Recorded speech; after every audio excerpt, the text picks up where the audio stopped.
प्रिय विद्यार्थियों, आप सभी लोगों का स्वागत है आपके अपने YouTube चैनल डीजे सर पर। आज का ये सेशन बहुत ही ज्यादा मोस्ट इम्पोर्टेंट है कक्षा 12 के विद्यार्थियों के लिए। और वे विद्यार्थी जो कि दीर्घ उत्तरी प्रश्नों की श्रृंखला से परेशान हैं और कक्षा 12 में वो स्टडी कर रहे हैं। तो ये नागरिक शास्त्र का सिविक्स का जो महत्वपूर्ण सेशन है उन्हीं विद्यार्थियों के लिए है। देखिए दोस्तों, यहाँ पर जो आपको दो दीर्घ मिल रहे हैं इनका डिस्कशन मैंने पहले ही कर लिया है, आप लोगों के साथ कर रखा है। उसको आप लोग देख लेंगे और जो रिसर्च उसको पूरा तैयार कर लीजिएगा। देखिए, ये जो दूसरा प्रश्न है इसका भी डिस्कशन आप लोग के साथ हो चुका है, सतत विकास वाला। ये भी बहुत ही मोस्ट इंपॉर्टेंट और इसको भी मैंने बहुत अच्छे से आप लोगों को एक्सप्लेनेशन दे रखा है। न्यू सिलेबस के अकॉर्डिंग आपका जो सिलेबस कटा हुआ है और एनसीईआरटी के बेस पर जो आपका ये सिलेबस एडिशंस और बहुत ही महत्वपूर्ण है ये आप लोगों के साथ ये कंटेंट। तो इसे अपने क्लासमेट पर भी शेयर जरूर कीजिएगा। चलिए करते हैं स्टार्ट। देखिए, प्रश्न हम लोग का क्या है दोस्तों, नीति आयोग की संरचना, उद्देश्य और कार्य लिखिए। बहुत ही ज्यादा मोस्ट इंपॉर्टेंट प्रश्न है, बहुत ही ज्यादा वायरल प्रश्न है। प्री बोर्ड का मैंने बहुत सारे प्रश्नों का बहुत सारे मॉडल पेपर का मैंने अध्ययन किया और उत्तर प्रदेश माध्यमिक शिक्षा बोर्ड प्रयागराज का जो है उसमें भी देखिए सुझाया गया इस प्रश्न को। और हर बार अति लघु, लघु या दीर्घ उत्तरी में नीति आयोग हर बार पूछा जाता है। देखिए, नीति आयोग इस समय बहुत ही ट्रेंड में भी यह प्रश्न है। नीति आयोग की संरचना, उद्देश्य और कार्य लिखिए। प्रश्न बहुत ही महत्वपूर्ण है। नीति आयोग की संरचना, उद्देश्य और कार्य को बताना है। देखिए, नीति आयोग के बारे में अगर बात किया जाए तो देखिए पहले तो इसका फुल फॉर्म याद रखिए। NITI क्या होता है? National institution for transforming India. ठीक है ना? तो यहाँ पर क्या हो जाएगा distance, national institute for transforming India जो है वो है नीति का फुल फॉर्म। ठीक है ना? नीति का फुल फॉर्म क्या हो जाएगा? National institute for transforming India. देखा जाए तो भारत सरकार का जो ये है डिविजन वो एक तरीके से क्या है, नीति थिंक टैंक है। क्या है? नीति थिंक टैंक है। ये जो है थिंक टैंक के रूप में है। इसे योजना आयोग के स्थान पर देखिए लाया गया था, एडिशन 2015 में लाया गया था। देखिए, पहले योजना आयोग बनाया गया था और योजना आयोग के जो अध्यक्ष थे वो प्रधानमंत्री थे। और योजना आयोग की जगह पर जो है नीति आयोग को लाया गया और नीति आयोग के भी जो अध्यक्ष हैं वो प्रधानमंत्री ही हैं। ठीक है? और जब से नीति आयोग बना है तब से देखा जाए तो मुख्य जो प्रधानमंत्री हैं कौन, नरेंद्र मोदी जी हैं, तो वही जो है इसके अध्यक्ष हैं। देखिए, नीति आयोग की संरचना में बात करें तो एक क्या होता है, इसमें गवर्निंग काउंसिल शामिल होता है। ठीक है ना?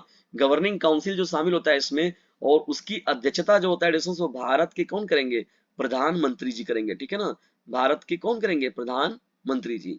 देखिए, नीति आयोग का प्रथम अध्यक्ष अगर कहा जाए तो श्री नरेंद्र मोदी जी हैं। और वर्तमान भी पूछा जाए आपसे तब भी क्या कहेंगे आप? श्री नरेंद्र मोदी जी। ठीक है ना? साथ ही देखा जाए तो देखिए पूर्णकालिक सदस्य जो होते हैं इसमें, अंशकालिक सदस्य देखिए होते हैं और पदेन सदस्य भी इसमें शामिल होते हैं। ठीक है? किसमें? National institution for transforming India में। देखिए, थोड़ा सा और हम लोग इसको समझने का प्रयास करें तो नीति आयोग के देखिए अध्यक्ष के बाद देखा जाए तो देखिए उपाध्यक्ष जो होता है वो संस्था के प्रमुख होते हैं। ठीक है ना? यानी अध्यक्ष तो हो गया प्रधानमंत्री जी, और नीति आयोग के जो दूसरे महत्वपूर्ण व्यक्ति होंगे जिन जो कि पूरा कंट्रोलिंग उनका रहेगा नीति संस्था पर या नीति आयोग पर, वो है उपाध्यक्ष। ठीक है? और उसके साथ ही साथ क्या होता है, सीईओ संगठन जो होते हैं वो भी बहुत ही महत्वपूर्ण व्यक्ति होते हैं। देखिए, सीईओ संगठन के दिन प्रतिदिन के कामकाज के लिए क्या होते हैं? जिम्मेदार माना जाता है उन्हें। ठीक है ना? नीति आयोग का देखिए क्या होता है, प्राथमिक उद्देश्य क्या लिया गया है, यानी नीति आयोग जो थिंक टैंक लिया गया उसमें महत्वपूर्ण काम क्या है? केंद्र और राज्य सरकारों को जो है नीतिगत पहलों के निर्माण और कार्यान्वयन में देखा जाए तो रणनीतिक और तकनीकी सलाह प्रदान करना। ठीक है ना? उसमें रणनीति और तकनीकी सलाह का वो लेन देन किया जाएगा, विचारों का लेन देन किया जाएगा। और ये केंद्र और राज्य सरकारों के बीच में होगा। ठीक है ना? मतलब ये तनातनी वाली बात नहीं रहेगी बल्कि मिलजुल कर काम करने की बात की गई है इसमें। देखिए दोस्तों, इसका उद्देश्य क्या है? राज्यों को आर्थिक नीति निर्माण प्रक्रिया में क्या करना? शामिल करके सहकारी संघवाद को बढ़ावा देना। देखिए, संघवाद को बढ़ावा देना, सहकारी संघवाद को, किसको बढ़ावा देना? सहकारी संघवाद को बढ़ावा देना। इसके अलावा देखा जाए दोस्तों इसमें क्या महत्वपूर्ण बातें इसमें शामिल की गई थी। देखिए, NITI Aayog national institute for transforming India में अगर देखा जाए नीति आयोग में तो सतत सतत विकास की बात हो रही है। मतलब कि भविष्य का ध्यान में रखते हुए वर्तमान का विकास करना सतत विकास कहलाता है। तो देखिए, इसमें नीति आयोग में क्या किया गया, सतत और समावेशी विकास को बढ़ावा देने की बात की गई। समावेशी विकास का मतलब हो गया सभी धर्म समुदाय को लेकर चलने की बात की गई। ठीक है ना? नवाचार की बात हो गई, जो नवीनता बातें हैं, और उद्यम को ज्यादा से ज्यादा कैसे बढ़ाया जाए उस पर भी काम किया गया। और भारत के प्रतिस्पर्धी संवाद को बढ़ाने की दिशा में काम करता है। ठीक है दोस्तों, तो ये भी एक नीति आयोग के जिम्मे ही ये काम दिया गया है। थोड़ा सा और समझने का हम लोग प्रयास करेंगे तो नीति आयोग देखिए क्या करता है, अपने उद्देश्यों को प्राप्त करने के लिए जो एडिशंस वो कई प्रकार के कार्य करता है। कौन? नीति आयोग जो होता है उद्देश्यों की प्राप्ति के लिए वो कई प्रकार से कार्य करता है। देखिए सरकार के लिए जो होता है मध्यम और दीर्घकालिक जो होती है रणनीति बनाने का काम जो होता है वो नीति आयोग का होता है। जितनी भी योजनाएं होती हैं उनको तैयार करने का काम जो होता है वो नीति आयोग का होता है। जो भी कार्यक्रमों को डिजाइन करना, विभिन्न योजनाओं को बनाना, जो भी कार्यान्वयन बनाया गया है, क्रियाकलाप बनाए गए हैं उनकी निगरानी रखना, उनका सही मामलों में जो है मूल्यांकन करना, ठीक है, और भारतीय अर्थव्यवस्था को प्रभावित करने वाले प्रमुख मुद्दे जो हैं, अनुसंधान जो है, जो विश्लेषण है, उनका पूरा जो सामूहिक परिचर्चा करना उस पर जो है नीति आयोग के थिंक टैंक में शामिल किया गया है। देखिए केंद्र और राज्य सरकारों के साथ साथ देखा जाए तो उद्योग, शिक्षा और नागरिक समाज जैसे अन्य हित धारकों के बीच में जो है, अन्य जो हित धारकों के बीच में अगर देखा जाए तो सहयोग और संवाद के लिए एक मंच के रूप में भी कार्य करता है।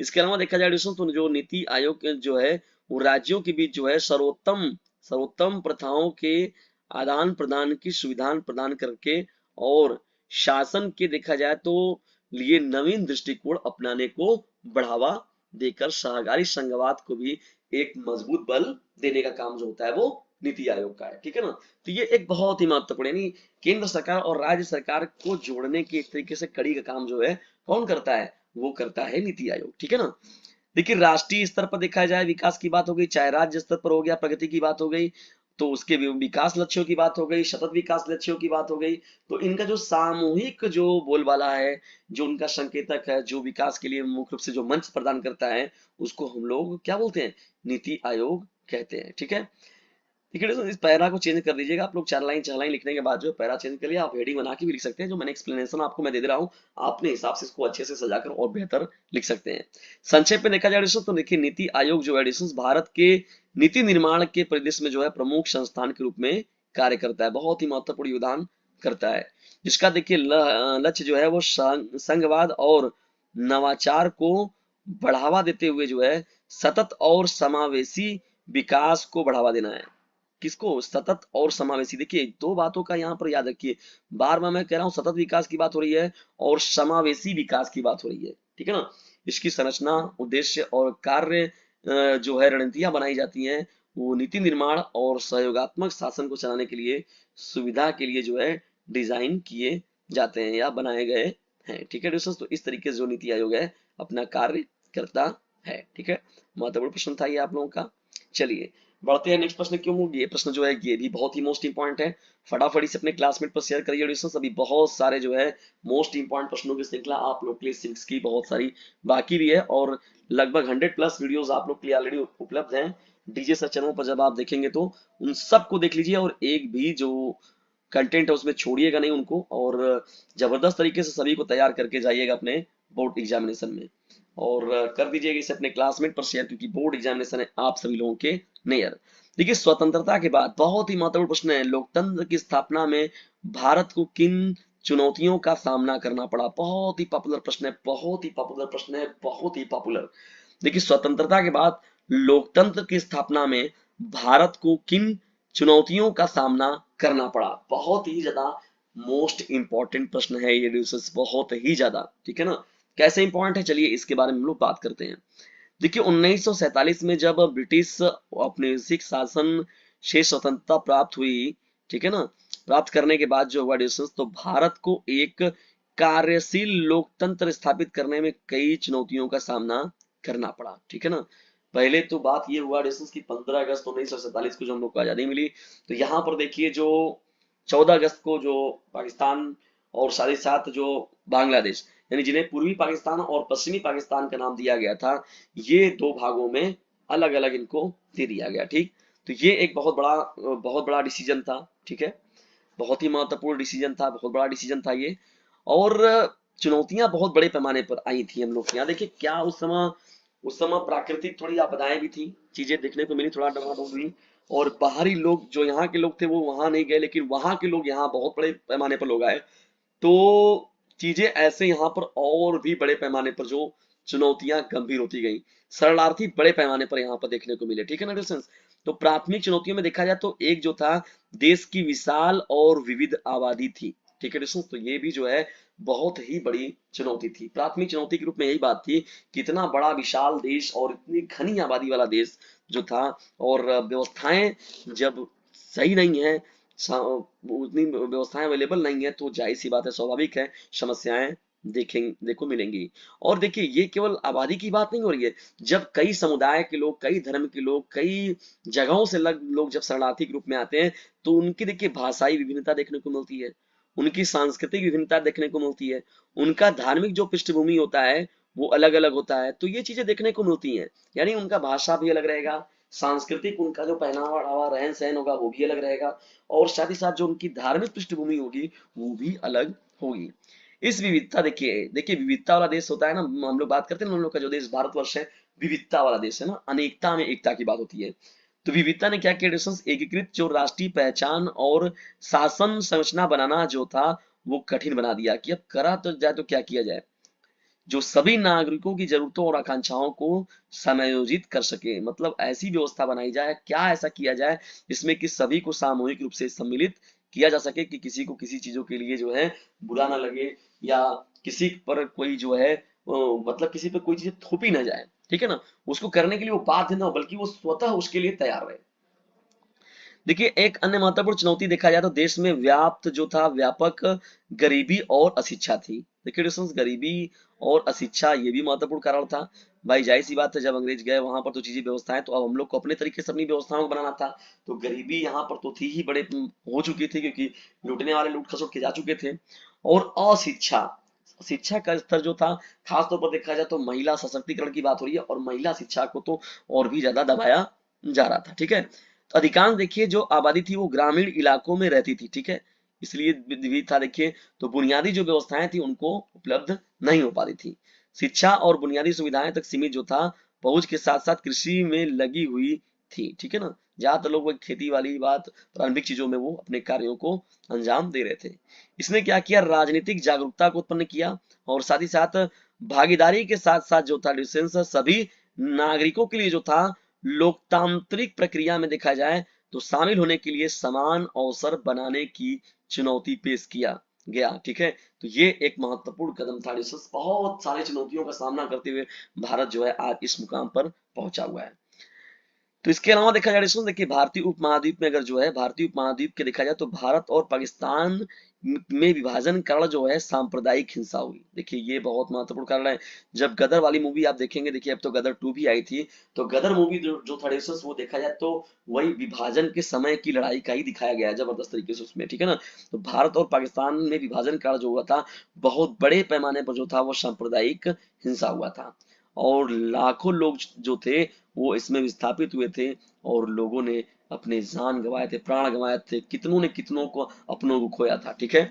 जिससे क्या हुआ, इससे वो सामाजिक और राजनीतिक तनाव भी पैदा हुआ, ठीक है।